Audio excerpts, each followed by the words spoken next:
Hi dancers! I've always wanted to do this topic, and maybe some of you might find this uncomfortable, but I hope that you can learn from it or take something from it. And this is to listen to your mistakes, write them down, and don't be afraid to hear them.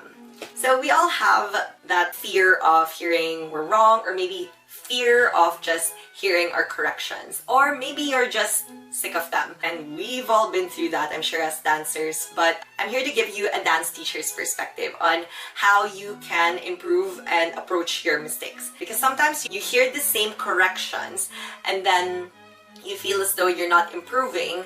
I'm going to give you my perspective or take on it as a dance teacher as how you can approach these corrections and how you can improve on them further. So I have 3 things that I want you to keep note of, and that is, first, you really do need a big and open mind for this. I promise you. Keep an open mind when hearing your mistakes or corrections. Don't take them personally. Your teachers sometimes also do get frustrated. Honestly, sometimes saying the same correction over and over and over and over and over and over again gets really tiring. And I have so much memes on this because the more and more I become a teacher, the more and more I hate having to repeat myself. So how do we improve on them? I really encourage you to write them down. And I have a video on this, I think previously, it's a long time ago, but I really encourage all my students to write down their corrections. Second, I encourage you to make a routine on this same ballet notebook that you have. It's really important to have a ballet routine where you build your routine of stretching and so you see improvement too and work towards that. Next is to talk to your teacher when you don't understand things. And I know you hate hearing your corrections, but I promise you, your teachers, they see something you're doing it right. Because I know some kids who kind of, especially in your teenage years, I know that you feel like, oh, look, teacher's saying the same thing again, but I'm doing my best and I'm turning out, and it's starting to frustrate you. And I'm sure you know this feeling really well. Your teacher, for example, will say, turn out your leg, and you're really in turnout already. If you feel as though your teacher is really approachable, I mean, I am like this, it's best to always go to your teacher after class, probably not during class, but you can ask her what you meant in that specific exercise when she said turnout, because turnout is such a vague term. It's on the R, right? For example, like, what wasn't turning out? Which leg wasn't turning out? Maybe she couldn't get to it, she or he couldn't get to it because the class was going on and it was too quick, and then she had no time to explain the specific movement. Sometimes teachers just shout what they see because, they see it and then maybe you have to understand it. So when the situation is something you can't understand, approach your teacher after class. Try to take note in your head mentally which part it was, and then maybe you'll be able to get a better grasp of it when you're asking your teacher after class.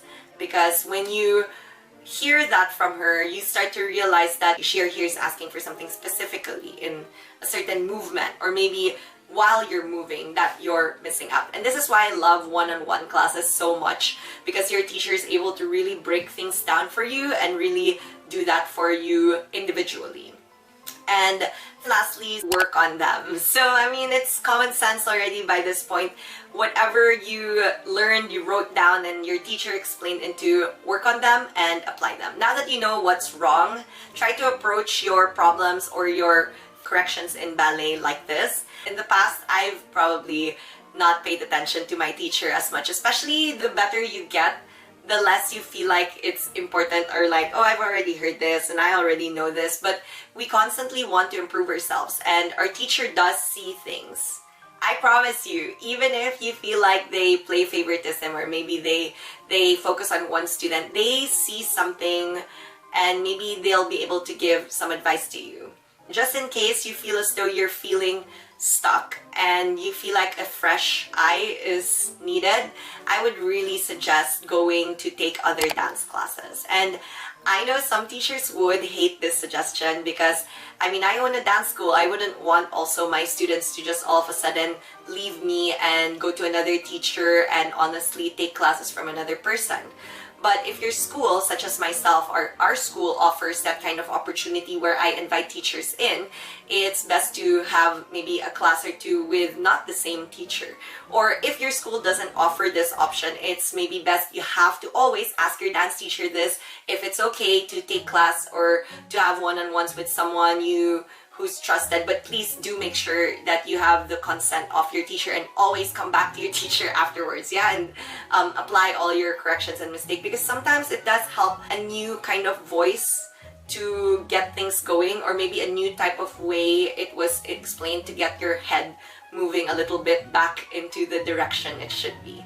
So I hope that these tips help you understand how to approach your corrections. I hope that these tips help you become your best dance versions, and I can't wait to see you for our weekly vlogs. Thanks for tuning in, and don't forget to hit on our like and subscribe button if you like these types of videos. Again, I'll be making more of these every week, and see you all next one. Thanks everyone!